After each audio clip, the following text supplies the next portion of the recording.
Hi all, welcome back. നമ്മളപ്പം കഴിഞ്ഞ വീഡിയോയിൽ അക്കൗണ്ടിങ് ഇൻഫർമേഷൻ സിസ്റ്റത്തിൻ്റെ കാര്യങ്ങളെല്ലാം പഠിച്ചു. എന്തുമായിട്ട് കണക്ട് ചെയ്തു? ആദ്യത്തെ വീഡിയോയിൽ വാല്യൂ ചെയിനായിട്ട് കണക്ട് ചെയ്തു, സപ്ലൈ ചെയിനായിട്ട് കണക്ട് ചെയ്തു. ഇനി ഈ അക്കൗണ്ടിങ് ഇൻഫർമേഷൻ സിസ്റ്റത്തിൻ്റെ ഒരു അപ്ഡേറ്റഡ് വെർഷൻ ഉണ്ട്. അതിൻ്റെ ഒരു ഓട്ടോമേറ്റഡ് വെർഷൻ. എന്താണ് ഓട്ടോമേറ്റഡ് അക്കൗണ്ടിങ് ഇൻഫർമേഷൻ സിസ്റ്റം? നമ്മൾ അതാണ് ഈ ഒരു വീഡിയോയിൽ പഠിക്കാൻ പോണത്. എന്താണ് ഈ ഓട്ടോമേറ്റഡ് കൊണ്ട് ഉദ്ദേശിക്കുന്നത്, എങ്ങനെയാണ് അത് വർക്ക് ചെയ്യുന്നത്, അതിൻ്റെ ഇൻപുട്ട് എങ്ങനെയാ, അതിൻ്റെ ഔട്ട്പുട്ട് എങ്ങനെയാ, അതിൽ നിന്ന് കിട്ടുന്ന റിപ്പോർട്ട്സ് എങ്ങനെയാ, ആ കാര്യങ്ങളൊക്കെ നമ്മൾ പഠിക്കും. സോ അക്കൗണ്ടിങ് ഇൻഫർമേഷൻ സിസ്റ്റം അല്ലെങ്കിൽ ഇൻഫർമേഷൻ സിസ്റ്റം എന്ന് പറഞ്ഞ ഫസ്റ്റ് യൂണിറ്റ് ഈ ഒരു വീഡിയോ കൊണ്ട് നമ്മൾ കംപ്ലീറ്റ് ചെയ്യും. അപ്പോൾ ഫസ്റ്റ് യൂണിറ്റിലെ ലാസ്റ്റ് വീഡിയോ ആണ്. നമുക്ക് നോക്കിയാലോ, എന്താണ് ഓട്ടോമേറ്റഡ് അക്കൗണ്ടിങ് ഇൻഫർമേഷൻ സിസ്റ്റം? ഒന്നുമില്ല, നമ്മൾ പറഞ്ഞു നമ്മളെ അക്കൗണ്ടിങ് ഇൻഫർമേഷൻ സിസ്റ്റം എന്താ? ഇൻഫർമേഷൻ സിസ്റ്റം പ്രോപ്പർലി മാനേജ് ചെയ്തു പോകണം. അല്ലെങ്കിൽ എല്ലാ സ്റ്റെപ്സും ഞാൻ ആദ്യം പറഞ്ഞ ഇൻപുട്ട് ചെയ്തു ഔട്ട്പുട്ട് ചെയ്യുന്ന ആ ഒരു സ്റ്റെപ്സ് ഇല്ലേ, ഡേറ്റാസ് എടുക്കുക, കളക്ട് ചെയ്യുക, സ്റ്റോർ ചെയ്യുക, പ്രോസസ്സ് ചെയ്യുക, ഡിസ്ട്രിബ്യൂട്ട് ചെയ്യുക, അതിൻ്റെ ആ ഒരു സ്ട്രക്ചറിന് അതിൻ്റെ ഒരു കോമ്പിനേഷൻ ആണെന്ന് പറയുന്നത് അക്കൗണ്ടിങ് ഇൻഫർമേഷൻ സിസ്റ്റം എന്ന് പറയുന്നത്. അതിനെ നമ്മൾ ഓട്ടോമാറ്റിക്കലി ആക്കി കഴിഞ്ഞാൽ, അല്ലെങ്കിൽ ഓട്ടോമാറ്റിക്കലി ചെയ്ത് കഴിഞ്ഞാൽ ഉള്ള ആ ഒരു പ്രോസസ്സിനാണ് നമ്മൾ മാനുവലി ചെയ്യുന്നതിന് പകരം അക്കൗണ്ടിങ് ഇൻഫർമേഷൻ ഡേറ്റാസിനെ കൺവേർട്ട് ചെയ്യുന്നു. എങ്ങനെ? ഓട്ടോമാറ്റിക്കലി. അതിനെയാണ് ഓട്ടോമേറ്റഡ് അക്കൗണ്ടിങ് ഇൻഫർമേഷൻ സിസ്റ്റം എന്ന് പറയുന്നത്. നമുക്ക് നോക്കാം ഇവിടെ എന്താ പറഞ്ഞത്. Automated accounting information system is computer based system. എന്താണ്? കമ്പ്യൂട്ടർ ബേസ്ഡ് സിസ്റ്റം ആണ്. നമ്മൾ മറ്റേത് ഹ്യൂമൻസ് ചെയ്യുന്നതിന് പകരം ഇവിടെ കമ്പ്യൂട്ടർ ആണ്. That converts accounting data into information using electronic processing same as manual system. നമ്മൾ മാനുവലി ഔട്ട്പുട്ട് ആക്കി മാറ്റില്ലേടാ, ഓരോ ഔട്ട്പുട്ട് ആക്കി അല്ലെങ്കിൽ ഓരോ ഡേറ്റാസ് ആക്കി മാറ്റില്ലേ, അല്ലെങ്കിൽ ഈ ഡേറ്റാസിന് ഇൻഫർമേഷൻസ് ആക്കി മാറ്റില്ലേ. അതിന് പകരം ഇലക്ട്രോണിക്കലി പ്രോസസ്സ് ചെയ്ത് കമ്പ്യൂട്ടർ യൂസ് ചെയ്ത് നമ്മൾ ഔട്ട്പുട്ട് ആക്കുന്നതിനെയാണ് എന്ത് പറയുന്നത്? ഓട്ടോമേറ്റഡ് അക്കൗണ്ടിങ് ഇൻഫർമേഷൻ സിസ്റ്റം എന്ന് പറയുന്നത്. ക്ലിയർ അല്ലേ? സെറ്റ് അല്ലേ? ഇനി ഇതെങ്ങനെയാണ് വർക്ക് ചെയ്യുന്നത്? ഇതിൻ്റെ എലമെന്റ്സ് എന്താണ്? ഒന്നുമില്ല, അക്കൗണ്ട്സ് അറിയാവുന്ന ഒരാൾക്ക് സിമ്പിൾ ആയിട്ട് മനസ്സിലാവും എന്താണ് ഇതിൻ്റെ എലമെന്റ്സ് എന്നുള്ളത്. നമ്മൾ എന്ത് ചെയ്യും? ഫസ്റ്റ് ജേണൽ ക്രിയേറ്റ് ചെയ്യും. നമ്മൾ എങ്ങനെ ജേണൽ ക്രിയേറ്റ് ചെയ്യുന്നത്? ഓരോ ട്രാൻസാക്ഷൻസും മാനുവലി എൻട്രി ചെയ്യും. ഓക്കെ, ഫസ്റ്റ് സ്റ്റെപ്പ് മിക്കതും വരുന്നത് മാനുവലി തന്നെ ആയിരിക്കും, അല്ലാതെ ഓട്ടോമേറ്റഡ് വരും. ഇപ്പോൾ നമ്മൾ ജേണൽ എൻട്രി ക്രിയേറ്റ് ചെയ്യും. ഈ ജേണൽ എൻട്രീസ് ക്രിയേറ്റ് ചെയ്ത് കഴിഞ്ഞാൽ ഓട്ടോമാറ്റിക്കലി എന്ത് ചെയ്യാൻ വേണ്ടി പറ്റും? ഇതിൻ്റെ ജനറൽ ലെഡ്ജർ നമുക്ക് ഇടാം. ഓക്കെ, ലെഡ്ജർ എന്താവൂടാ? ഓട്ടോമാറ്റിക്കലി ക്രിയേറ്റ് ആവും. ഈ ജേണൽ എൻട്രീസ് നോക്കിയിട്ട് എന്ത് ചെയ്യാൻ വേണ്ടി പറ്റും? ലെഡ്ജർ അക്കൗണ്ട് ക്രിയേറ്റ് ചെയ്യാൻ വേണ്ടി പറ്റും. ഈ ലെഡ്ജർ അക്കൗണ്ട് ക്രിയേറ്റ് ചെയ്താൽ എന്ത് ചെയ്യാൻ വേണ്ടി പറ്റും? ഇതിൻ്റെ അക്കൗണ്ട്സ് അല്ലെങ്കിൽ ചാർട്ട് ഓഫ് അക്കൗണ്ട്സ് എന്ന് നമുക്ക് പറയാം. അതായത് നമുക്ക് ഇതിൻ്റെ റിപ്പോർട്ട്സ് ആയിക്കോട്ടെ, ട്രയൽ ബാലൻസ് ആയിക്കോട്ടെ, അല്ലെങ്കിൽ ബാലൻസ് ഷീറ്റ് ആയിക്കോട്ടെ, ഇൻകം സ്റ്റേറ്റ്മെന്റ് ആയിക്കോട്ടെ, ഇതെല്ലാം എന്തിൽ നിന്നാണ് വരുന്നത്? ഈ ജനറൽ ലെഡ്ജറിൽ നിന്നല്ലേ, ലെഡ്ജർ അക്കൗണ്ടിൽ നിന്നല്ലേ വരുന്നത്. സോ നമ്മൾ ഇനീഷ്യലി എന്ത് മാത്രമേ ഇവിടെ കൊടുത്തുള്ളൂ?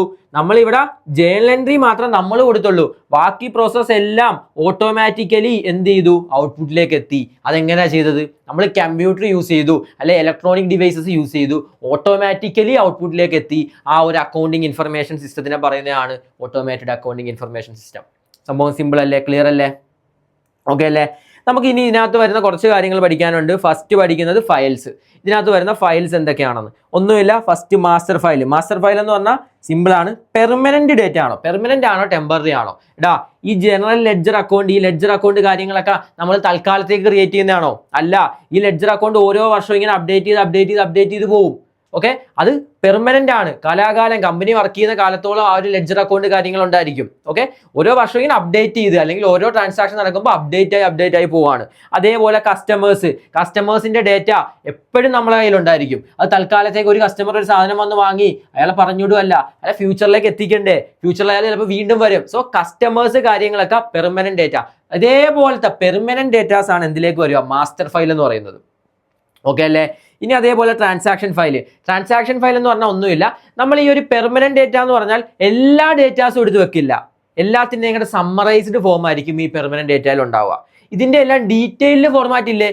ഓരോ ട്രാൻസാക്ഷൻസും നമ്മളെ ജേണൽ എൻട്രിയിൽ റെക്കോർഡ് ചെയ്തേക്കുന്ന ഓരോ ട്രാൻസാക്ഷൻസിൻ്റെ ലിസ്റ്റ്, ടോട്ടൽ ട്രാൻസാക്ഷൻസ്, ഇങ്ങനത്തെ കാര്യങ്ങളൊക്കെ നമ്മൾ തൽക്കാലത്തേക്ക് എന്ത് ചെയ്യും? മൊത്തം ഡേറ്റ കീപ്പ് ചെയ്യും.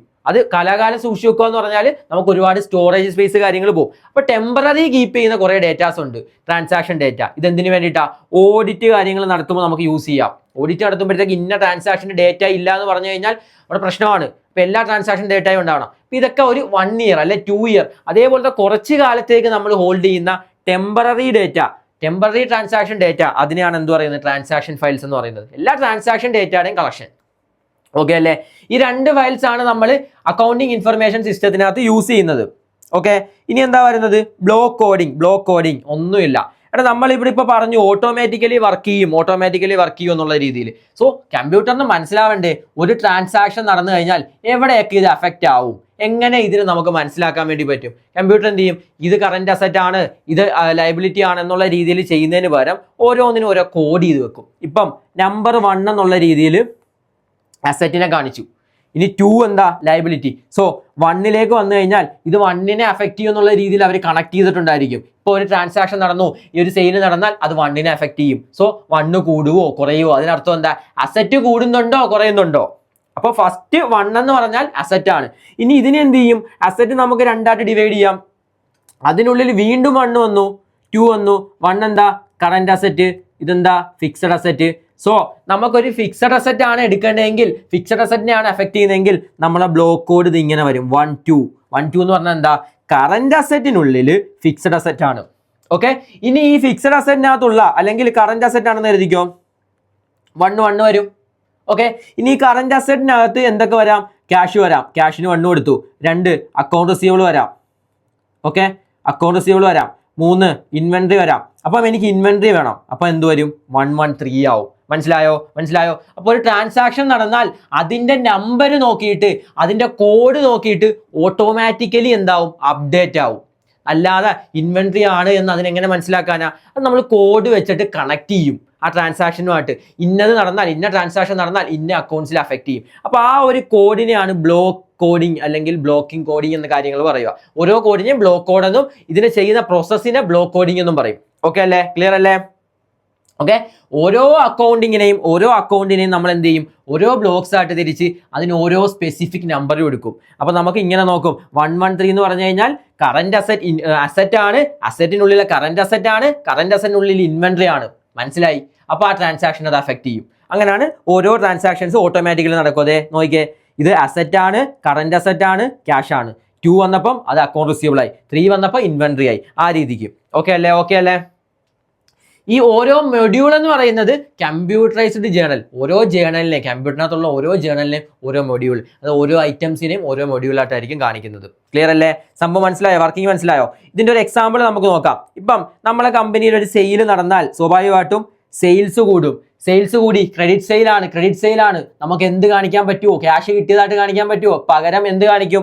Accounts receivable. സോ ഒരു സെയിൽ റെക്കോർഡ് ചെയ്ത് കഴിഞ്ഞാൽ ഓട്ടോമാറ്റിക്കലി സെയിൽസ് കൂടി, അതോടൊപ്പം എന്ത് കൂടും? അക്കൗണ്ട്സ് റിസീവബിൾ കൂടും. നമ്മളെ കയ്യിലുള്ള ഇൻവെന്ററി പോയതുകൊണ്ട് ഇൻവെന്ററിയെ കുറയ്ക്കും. കോസ്റ്റ് ഓഫ് ഗുഡ്സ് സോൾഡ് വന്നോ? കോസ്റ്റ് ഓഫ് ഗുഡ്സ് സോൾഡ് കൂട്ടും. ഇനി അതിന് ടാക്സ് അടച്ചിട്ടുണ്ടോ? ടാക്സ് കൂട്ടും. ഇതൊക്കെ നമ്മൾ ഓരോന്ന് പോയി മാനുവലി ചേഞ്ച് ചെയ്യില്ല. ഈ ഒരു സെയിൽ എന്ന് പറഞ്ഞ ട്രാൻസാക്ഷൻ മാത്രം നമ്മൾ റെക്കോർഡ് ചെയ്യും. ഓക്കെ, ഓട്ടോമാറ്റിക്കലി ഇത്രയും കാര്യങ്ങൾ എഫക്റ്റ് ആവും, ഇത്രയും കാര്യങ്ങൾ അപ്ഡേറ്റ് ആവും. അതിനെയാണ് ഓട്ടോമേറ്റഡ് അക്കൗണ്ടിങ് ഇൻഫർമേഷൻ സിസ്റ്റം എന്ന് പറയുന്നത്. മനസ്സിലായില്ലേ? സിമ്പിൾ അല്ലേ? ഓക്കെ അല്ലേ?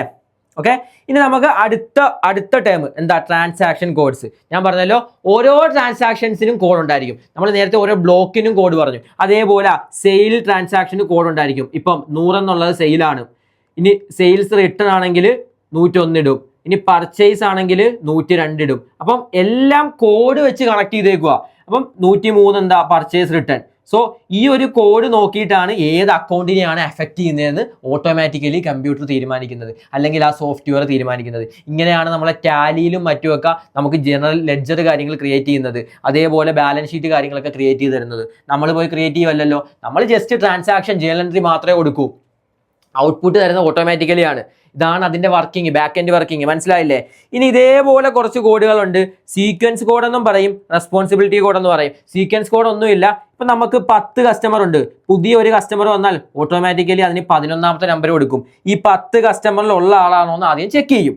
ഇല്ലാത്ത പുതിയ കസ്റ്റമർ ആണെന്ന് മനസ്സിലാക്കിയാൽ നെക്സ്റ്റ് നമ്പർ കൊടുക്കും. അപ്പോൾ ഓട്ടോമാറ്റിക്കലി ഓട്ടോ കസ്റ്റമർ നമ്പർ അല്ലെങ്കിൽ ബില്ല് നമ്പർ ഓട്ടോമാറ്റിക്കലി അടുത്തത് ഇങ്ങനെ വന്നുകൊണ്ടിരിക്കും. ഇവിടെ ബില്ല് റെസിപ്റ്റ് കണ്ടിട്ടില്ലേ? 1 2 3 എന്ന് പറഞ്ഞാൽ നമ്മൾ റെസിപ്റ്റ് അടിക്കുക. അത് കഴിഞ്ഞാൽ അടുത്ത നമ്പർ വരും. അതേപോലെ കമ്പ്യൂട്ടറിൽ എന്ത് ചെയ്യും? 100ാമത്തെ റെസിപ്റ്റ് നമ്മൾ കീറി കഴിഞ്ഞാൽ അല്ലെങ്കിൽ ബില്ല് ചെയ്ത് കഴിഞ്ഞാൽ ഓട്ടോമാറ്റിക്കലി അടുത്ത 100 എന്നുള്ള രീതിയിൽ നമ്പർ വരും. അപ്പം കണ്ടിന്യൂസ്ലി പോകുന്ന നമ്പേഴ്സിനാണ് എന്ത് പറയുന്നത്? സീക്വൻസ് കോഡ് എന്ന് പറയുന്നത്. അപ്പോൾ കണ്ടിന്യൂസ്ലി എന്താവും? അത് അപ്ഡേറ്റ് ആയിക്കൊണ്ടിരിക്കും. ഓരോ ട്രാൻസാക്ഷൻ കഴിയുമ്പോൾ ഓട്ടോമാറ്റിക്കലി അപ്ഡേറ്റ് ആയിക്കൊണ്ടിരിക്കും. ഇനി എന്താ? Responsibility code. റെസ്പോൺസിബിലിറ്റി കോഡ് എന്ന് പറഞ്ഞാൽ ഒന്നുമില്ല. റെസ്പോൺസിബിലിറ്റി സെന്റേഴ്സ് ഉണ്ട്. കോസ്റ്റ് സെന്റർ ആണോ, പ്രോഫിറ്റ് സെന്റർ ആണോ, എന്ത് സെന്റർ ആണെന്ന് മനസ്സിലാക്കും. ഓരോ സെന്ററിനും ഓരോ കോഡ് ഉണ്ടായിരിക്കും. എല്ലാത്തിനെയും ഓരോ ഐറ്റംസും ഈ ഓട്ടോമാറ്റിക് അക്കൗണ്ടിങ് ഇൻഫർമേഷൻ സിസ്റ്റം പ്രകാരം എന്തൊക്കെ അപ്ഡേറ്റ് ചെയ്യണോ ഇതിനെല്ലാത്തിനും പ്രോപ്പർലി കോഡ് കാര്യങ്ങൾ ഉണ്ടായിരിക്കും. ഓരോ കോഡ് നോക്കിയിട്ട് പ്രോപ്പർലി അപ്ഡേറ്റ് ചെയ്യും. കൂട്ടണോ കുറയ്ക്കണോ എന്നുള്ള രീതിയിൽ അപ്ഡേറ്റ് ചെയ്യും. ഓക്കെ അല്ലേ? ക്ലിയർ അല്ലേ? ഇതിന്റെ ഐഡിയ മനസ്സിലായില്ലേ? Automatic updates across modules plus general ledger കാര്യങ്ങൾ അതാ പറഞ്ഞത്. ഓട്ടോമാറ്റിക്കലി ആ കോഡ് നോക്കുക, അത് നോക്കിയിട്ട് അപ്ഡേറ്റ് ചെയ്യുക. സംഭവം അത്രേ ഉള്ളൂ, സിമ്പിളാണ്. ഓക്കെ, ഇനി ഇതിന്റെ ഇൻപുട്ടും ഉണ്ട്, അതേപോലെ ഇതിന്റെ ഔട്ട്പുട്ടും ഉണ്ട്, ഇതിന്റെ റിപ്പോർട്ട്സും ഉണ്ട്. ഞാൻ നോക്കുന്നു 10 മിനിറ്റ് ആയി ഓൾറെഡി. നമുക്ക് അടുത്ത വീഡിയോയിൽ ഡിസ്കസ് ചെയ്യാം. അടുത്ത വീഡിയോയിൽ ഇതിന്റെ input accounting information system automated AISനകത്തിന് ഇൻപുട്ട് എന്താണ്, അതിന്റെ ഔട്ട്പുട്ട് എന്താണ്, അതിന്റെ റിപ്പോർട്ട്സ് എന്താണെന്നുള്ളത് നമുക്ക് സെപ്പറേറ്റ് വീഡിയോയിൽ ചെയ്യാം. സോ ആ വീഡിയോ കൊണ്ട് നമ്മൾ ഫസ്റ്റ് യൂണിറ്റ് കംപ്ലീറ്റ് ആവും. ഓക്കെ അല്ലേ? നമുക്ക് അടുത്ത വീഡിയോയിൽ കാണാം.